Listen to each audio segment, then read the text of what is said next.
Assalamu alaikum wa rahmatullahi wa barakatuhu. نحمده ونصلي ونسلم على رسوله الكريم وصحبه واتباع الحمة الدين القويم.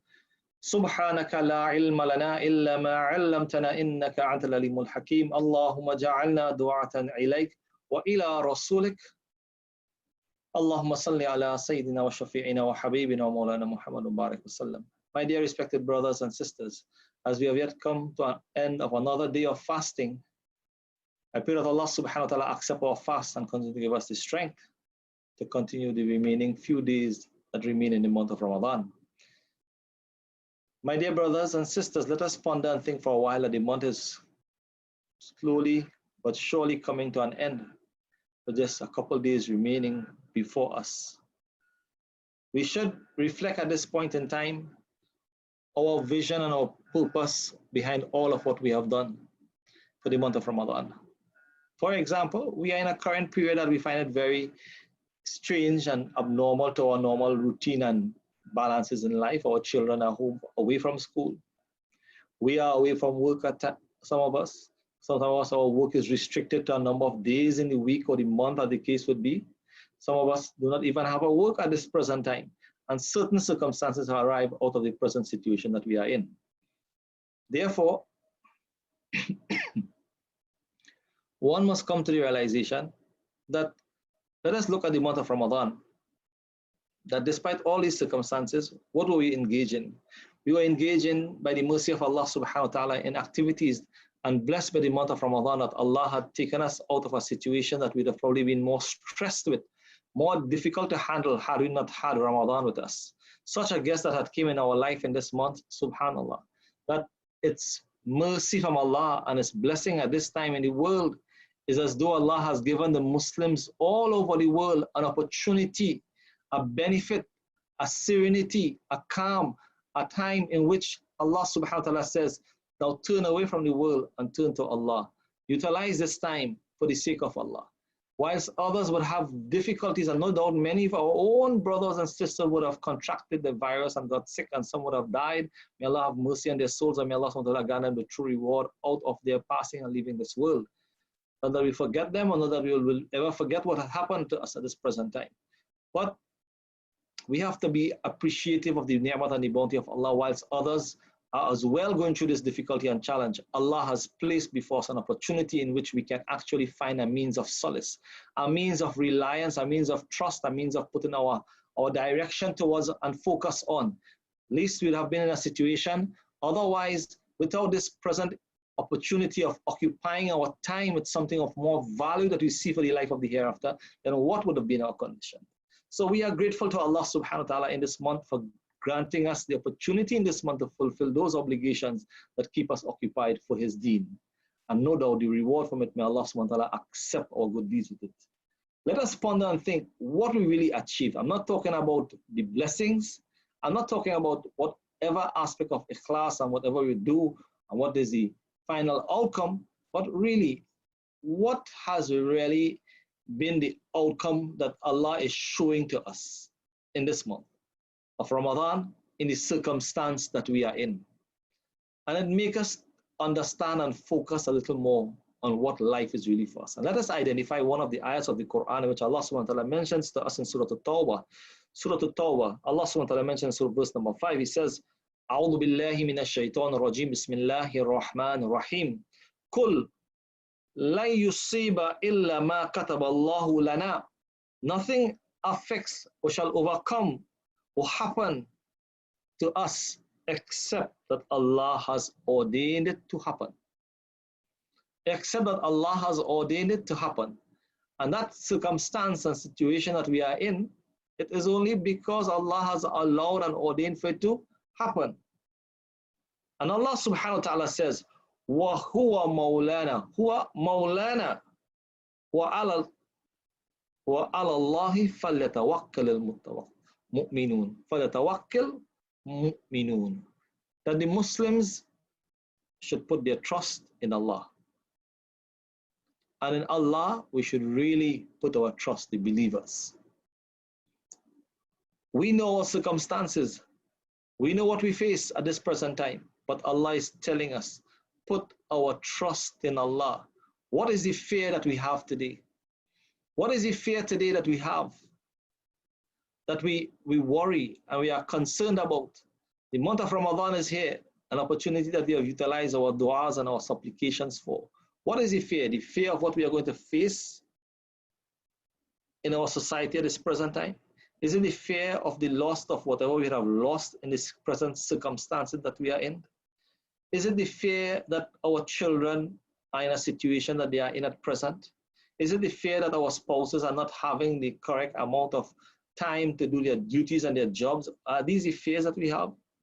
Or is it the fear that Allah describes in the Quran for us, that when we leave this world, who are the real successful ones? The one who man zuhziha anin nar, whoever navigates their life on the face of this earth, saving themselves from the fire of hell, indeed they are successful. And let us ponder and think, when we put our trust in Allah subhanahu wa ta'ala, that these fears and these objectives really change for us. Just imagine ourselves, my dear brothers and sisters. Understand this scenario. Once a lecturer who created and teach in a class of a whole group of people getting their degrees in education and going out into the workforce. So these graduates and people of career have returned to their university teacher, who's an elder.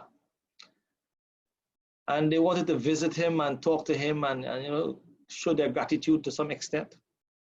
But as the conversation ensued, many of them start to speak about the stresses in life and the difficulties that they are going through, and how work is and how things are around them and how their family life is and how things are around in their home and how they try to acquire and what difficulties they are having. So whilst they were ensuing and they were in this discussion, the lecturer left the room and went and prepared some coffee. And in preparing that coffee, he also brought different types of serving cups, teacups, some of chinaware, some of glass, some of copper, some made of very rich material and gold and silver, some of just mere plastic type of material, some of tins and cans type of old rustic kind of cups. So he bought a large amount of cups and placed them in that tray before the students and bring the coffee, that cup of large mug of coffee, and to the students, he tell them, help yourselves. So they all poured out their cups of coffee. And whilst they were having their coffee, the professor pointed out to them at the end of their coffee. He says, look at the serving tray and see the cups that are left by and the cups that you have taken. And he said, every one of you wanted the best cup to drink from, and you utilized the best cup. None of you took the rusted ones. None of you took the plastic ones. None of you took any type of thing that was not of the best of thing. You all look for the best of cup to pour your coffee and have it in. He says, this is the very nature of every human being around us, that they are all looking for the best in everything that they want to have in this life as a means of what they utilize. But he says, think about life. What is more important to you regarding this cup and the coffee? Is it the cup or the coffee? What did you have the taste of, the cup or the coffee? Which tastes better, the cup or the coffee? Looking at that example, now the students reflect and started to think, cup or coffee? So what are you really enjoying? The cup, or are you enjoying the coffee?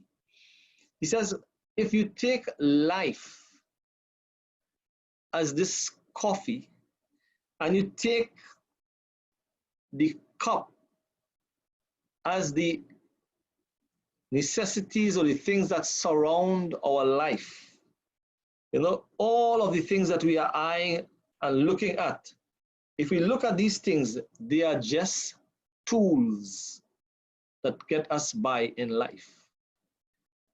And why stress so much on these tools rather than the taste and the enjoyment of life and the things that will make your life happy? Sometimes we think that the tools make us happy, but the tools are really not what you enjoy more if your life does not have enjoyment. If your life does not feel enjoyment, if you don't have an environment for enjoyment, if you have not earned the itminan and the tranquility that you desire out of life. And that is acquired only when Allah puts that in our life. When Allah put itminan and tranquility into our hearts, when Allah subhanahu wa ta'ala gives us that out of the efforts that we would make for Allah subhanahu wa ta'ala. See, the real love, the real enjoyment, and the real benefit out of the spirituality we have gained did not come from praying on the best mat. Because the Prophet sallallahu alaihi wasallam, when he would pray, what would he pray on? What type of a mat? And yet the Sahabas who are around him, they said that what? Salah is the cooling of their eyes. It is a comfort for them that they give up the entire world and they're in connection with Allah. They have the best itminan and tranquility. Their ibadat, their worship to Allah transform them to something even more of a nature of enjoyment and happiness, that they love to be in that environment of ibadat and worship to Allah and salah.